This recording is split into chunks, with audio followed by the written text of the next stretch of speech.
The best CEOs in the world that I've met are brilliant storytellers. They have to know how to communicate. More and more you're seeing that the hard skills people can learn, the soft skills are much harder to teach. A lot of people say, well, AI is brilliant at writing. I think AI is a terrible writer, to be honest. It's quite boring. You're frustrated, you can't get a promotion. Pause for a minute and spend 1 year mentoring. Welcome to Beyond the Job Description. I am your host, Amit Morya. Today, we are exploring a role at the intersection of strategy and global influence, corporate communication.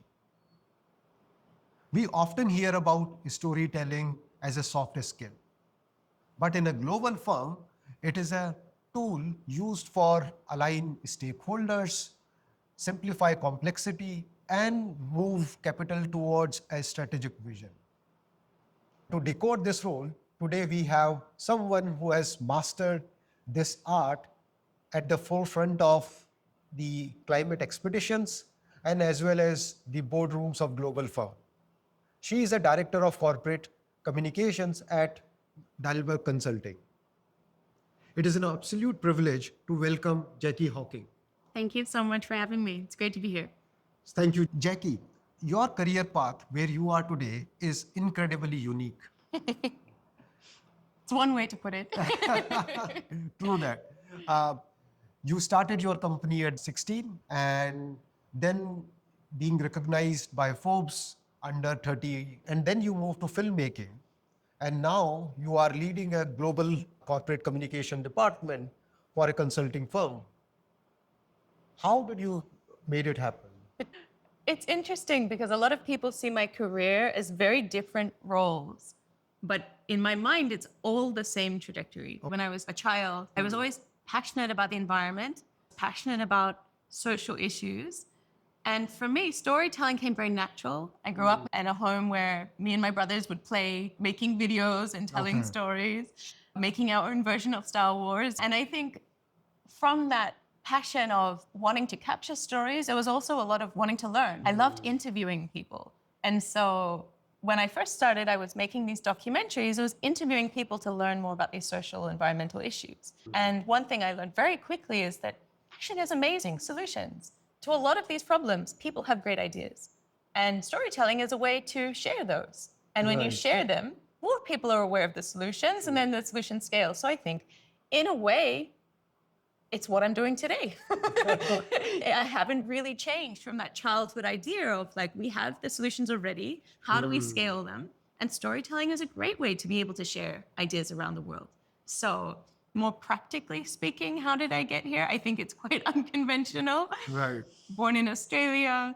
And when I started my first company that actually my brother is still running now, I'm not involved anymore.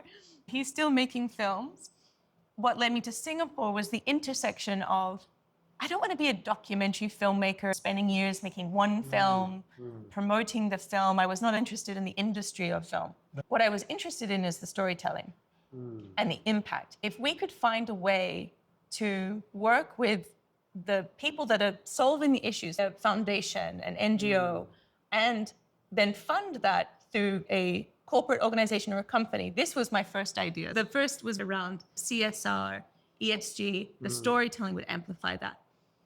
And after doing this, the next evolution was, why are we working with both sectors? Why not just work where companies have a lot of impact, get impact into the heart of companies? This was the next evolution. It's been this long journey of different sectors and trying to find the best way to create impact.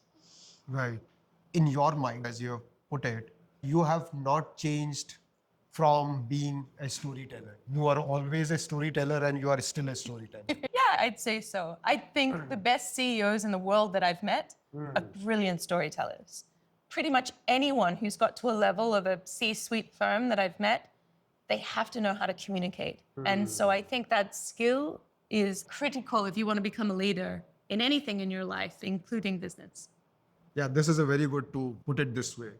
Now, it's a very good segue into the role itself, Jacqui. That when a young graduate hear about corporate communication, the one thing that comes to their mind is about managing PR for the company and working with the media agencies to get across the communication or the product and service offering of the company. But in my opinion, it is much more than that. What is corporate communication in a global firm? So I think there's many aspects. Like you said, it's not a simple answer. I sit at a global communications level, corporate communications, internal communications, potentially investor relations. How do you engage everyone within the firm? I see it as starting internally. What is the brand? What is the story internally in the organization? The vision of the founder, the vision of the CEO. If that is working, then you can look upwards and say, okay, what is the next layer? Who are the people we're there to serve? If our purpose of the business, like for Dalberg, is to try and help those that are serving the world, all of these leaders in the impact space, then they are the next focus. How can we make sure that we're reaching them? This is what you talk about when you talk about maybe PR or digital marketing. So you have different categories of how you can reach your audience. It might be digital marketing, it might be PR. In terms of understanding the skill set, I came from a background where I had built a PR agency. I had built the storytelling company. I understood that world. For a lot of people coming into this role, maybe they've come from an agency side. So they understand how public relations works. They understand how journalists work. Maybe they were a journalist at one point. That's another avenue. So I don't think there's one way or another. Maybe they've come up through the corporate organization. They've climbed the corporate ladder.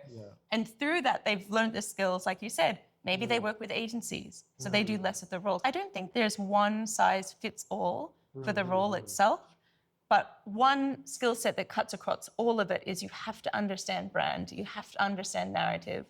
If you don't understand the brand, if you don't understand the story of the firm, then it's going to be very difficult for you to work with an agency or a PR firm, or for yourself to write a press release or design a website if you don't have a core understanding. So that skill set cuts across all of it. That's developed over years of studying how brands work, understanding audiences. I'll add one more skill set. The most important thing in any communications role is shifting the focus into the audience. You have to understand the audience. And so having the empathy and the understanding, and maybe this is why documentary filmmaking is a great way to get into it. You really get into understanding the other perspective. I think this is a really important skill set. But look, on the surface, corporate communication sounds quite interesting, but every job has its grunt work. What is the grunt work in corporate communication looks like? See, I love my job. So even the grunt work can be interesting. It's not so much the grunt work. It is very hard. I'd say one thing that's distinct for other roles is that it doesn't turn off. You know, if you work in finance, if you work in legal, I'm sure there's certainly seasons where these don't turn off as well. So maybe actually it's all the same. But when it comes to social media, you know, you've got people constantly online, constantly sharing messages, especially if you're sitting in a global role. We have 140 different locations where we're operating. And so if you're the global head of comms, you've got different stakeholders across different time zones. The grunt is purely just how do you structure the system and the team around you to support all of these requests. At a 24/7, you really have to be able to operate 24/7. But as an individual, obviously, you also need to rest. You need to assign. So understanding delegation, understanding how to build teams, understanding how to work within a system is critical for the role. In the past, a lot of companies would have different departments for all of these different sections, and you're starting to see more and more. Everyone now can become a storyteller, you know, and so the roles are starting to converge. You don't just have one person for each segment. Now it's starting more and more to see how can actually, you know, you wear multiple hats. So I think the grunt work is not so much the task itself, it's just the sheer kind of volume and kind of relentlessness of the time zone. So being able to manage that well is really critical. Right.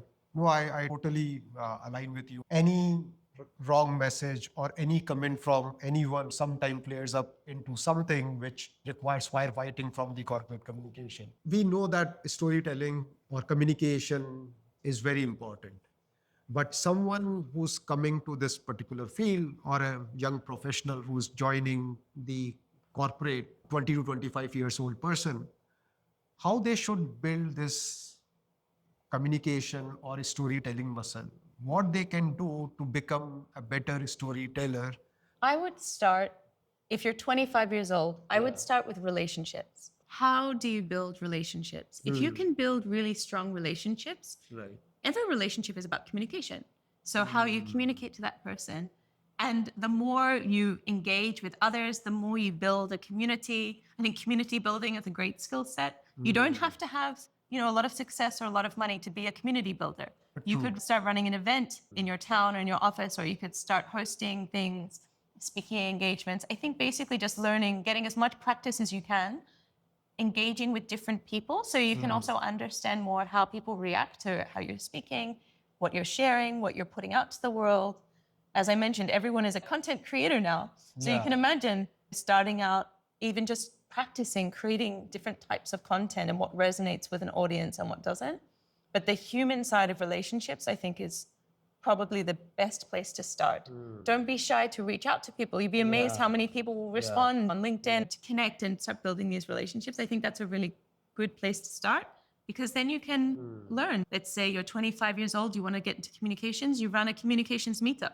And you invite all of the global heads of communication to come to a session or something, or start smaller. You could say a digital marketing meetup, whatever it is. I think it's about building community and connecting with people and building relationships. You never know where these people might end up hiring you, or you might end up making friends. So I always say, be nice to interns. Your interns are going to be your boss one day. So always be building, always be networking. I think that's probably the most important skill, but especially for comms, because comms is all about the right connections, the right network, the right community building. That's critical in the work we do.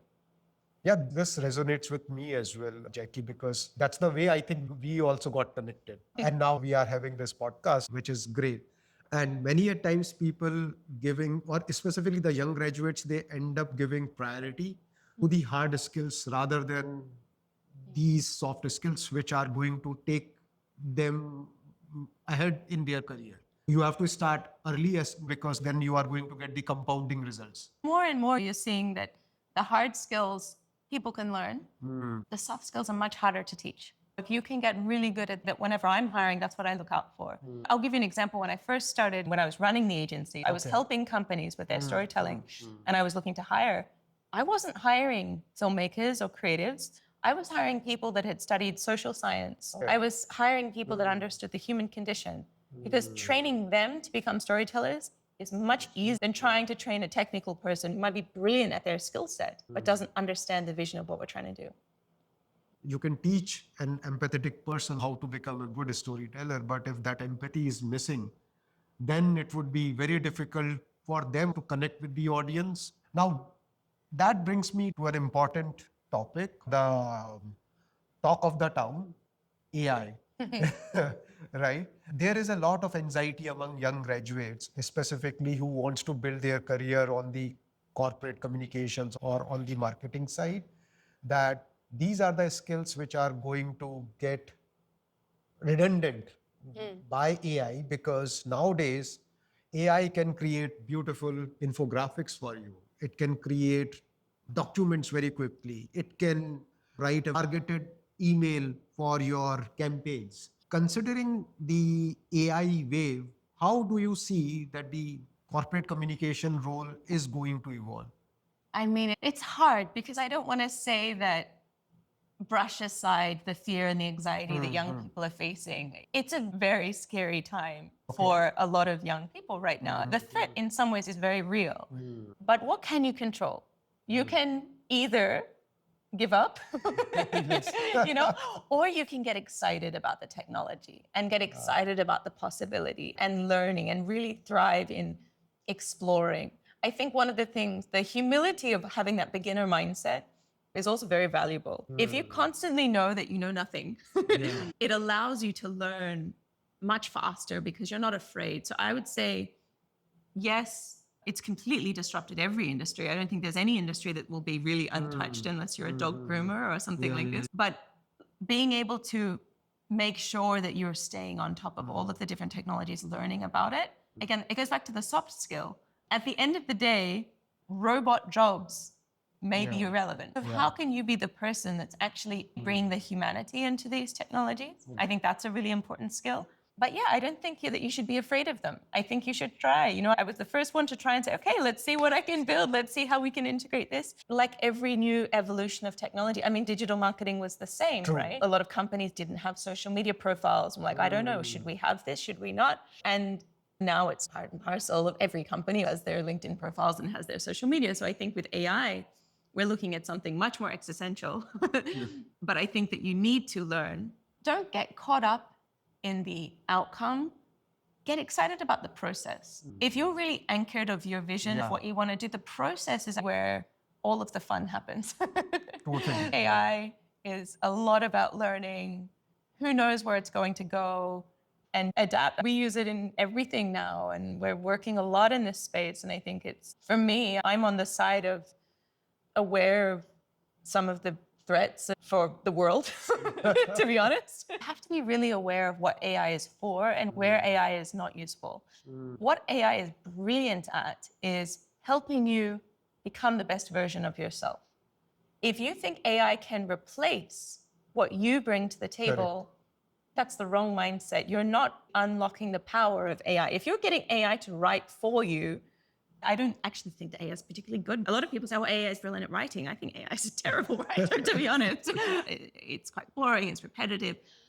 But using AI as a tool to help think, I use a lot of voice. So I'm always talking to my friend, my tech bro, Joe, what do you think? And so we're always brainstorming and debating, and it's brilliant because I finally have someone I can speak for hours at a time to help me articulate. And so we talked before about how to get clarity. Speaking to an artificial intelligence can help you with your thinking. So I don't think AI is dangerous for those that are using it to help bring out the best of their mind, but it is very dangerous to replace your mind or to try and use it.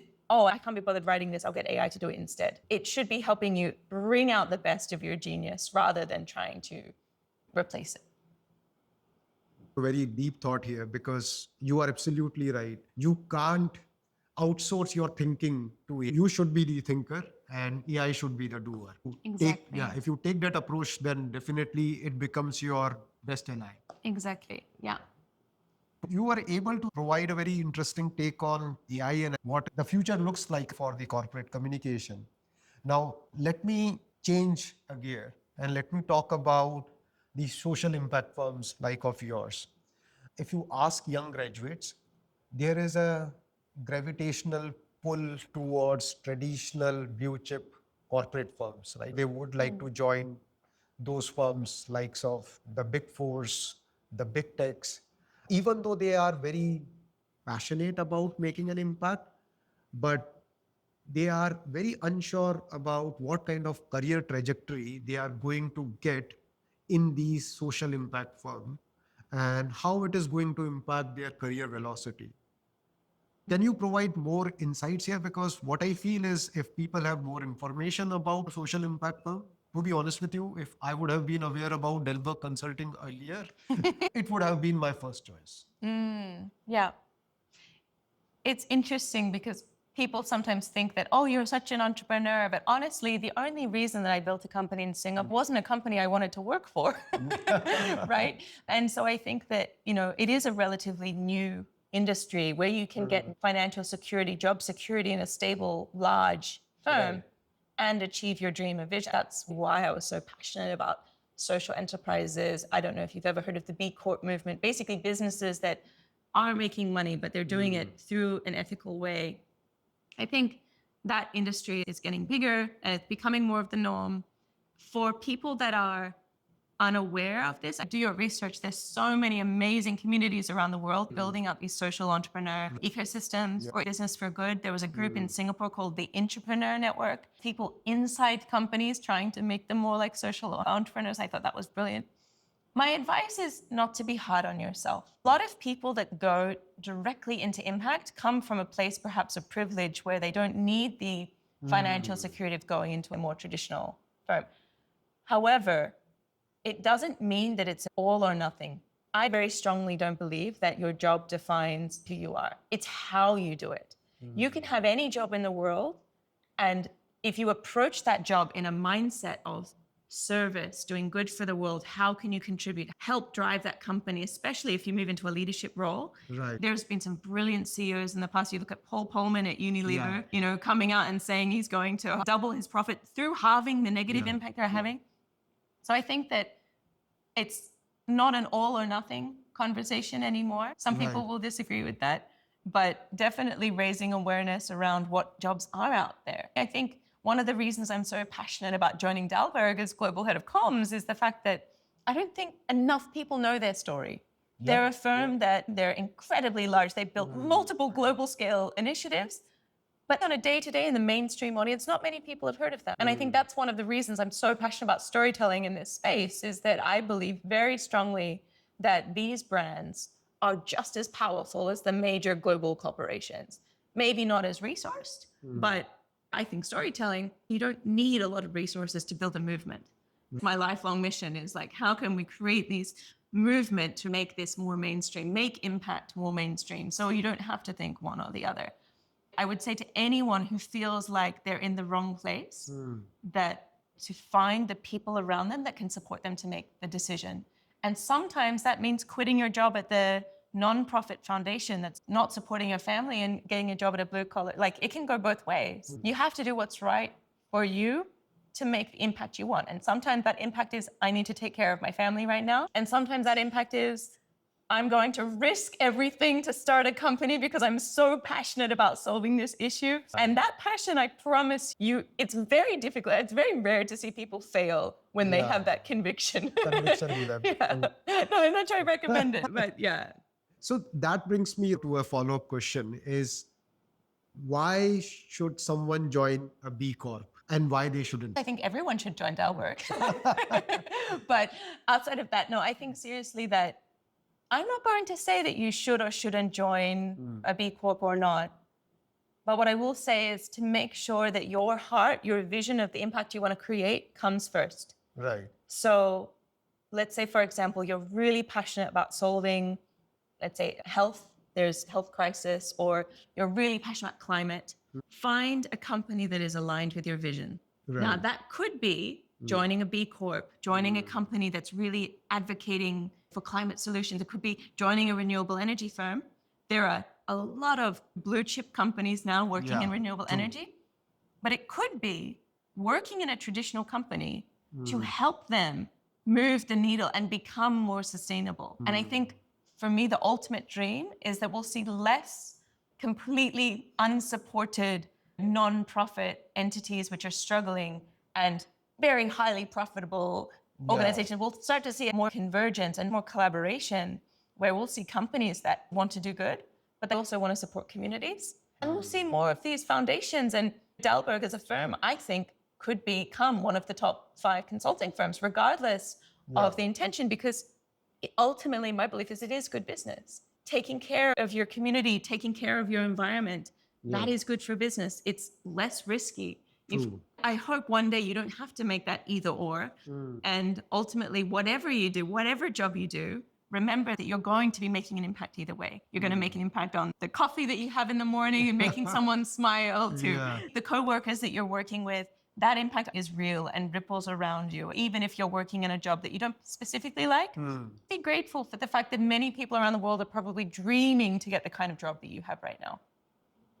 Understanding that you are privileged, having that gratefulness is really helpful, and to make your job more purposeful. Exactly. And I really believe that the more privilege, the more responsibility. You know, the more privilege you have, and that doesn't necessarily just mean financial. I don't think I have much financial privilege, but I have amazing privilege in terms of having, our grandparents really believed in us. They loved watching as kids. And so that kind of privilege also counts. Having people that believe in you is a privilege. And I think the more privilege you have, the more that you can then help others, the more responsibility you have.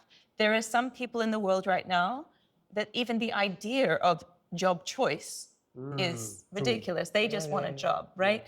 And I think that is something that if you are in a place where you are able to consider what are your options, you have a responsibility to reach out. I strongly believe the more you help others, the more you become successful. You're frustrated, you can't get a promotion, pause for a minute and spend 1 year mentoring everyone in your firm trying to get that one level up beneath you. And I bet you your promotion will come sooner than you realize because people will recognize there's a leader helping bring people up. I'm very strongly believe in. Nice. That's great advice, Jacqui. I will try to incorporate. Time is a scarce resource, but making time is definitely right. You can make time for these things. What they say about meditation, you should meditate 1 hour a day. And if you're really stressed and really busy, then you should meditate for 2 hours a day. So I think helping others, it's the same. The more stressed and more busy you are, even more that you should help others because you'll be amazed how much more time and freedom it unlocks in your space. Yeah. I read a book called Go Giver in my college days, and it talks about the same philosophy. It was a story of a salesperson, how he connected one person to another, and then slowly he ended up building such a great community that sales orders comes to him naturally without him trying to make any kind of a sale. Amazing. Okay, Jacqui, I can continue to talk to you for hours, but time is a scarce resource and you have other things to take care of. So my last question to you is, what is the one non-resume skill that a young professional should build in order to remain influential and relevant in the long run? Storytelling. You know, if you can become a good storyteller, if you can master the skill, understanding the audience, communicating in a way that really captures their heart, captures their imagination, I think that skill will take you very, very far. It doesn't matter what job you're looking for. How to become good at it, practice. Practice as much as you can. Start creating stories. You don't need to show anyone. Yeah. You can keep it to yourself, but I don't like the word content. I always hate the word content marketing, content creator. No one wants content, but everyone loves a good story. So if you can become a really good storyteller and start creating stories, it doesn't have to be through documentaries, it could be through any kind of format. Presentation is storytelling, giving a really good presentation. Coming into a consulting firm with Dalberg Advisors, there's a lot of presentations, a lot of PowerPoints, which, you know, if you put that same mindset, you can transform those into powerful stories. I think that's probably the most important skill in life as well as business. You know, with that thought, I would like to thank you for your time and sharing your playbook with us. To our audience, see you in the next episode. Till then, keep leveling up and try to become a good storyteller. Thank you. Thank you so much. Thank you, Jacqui. Thank you.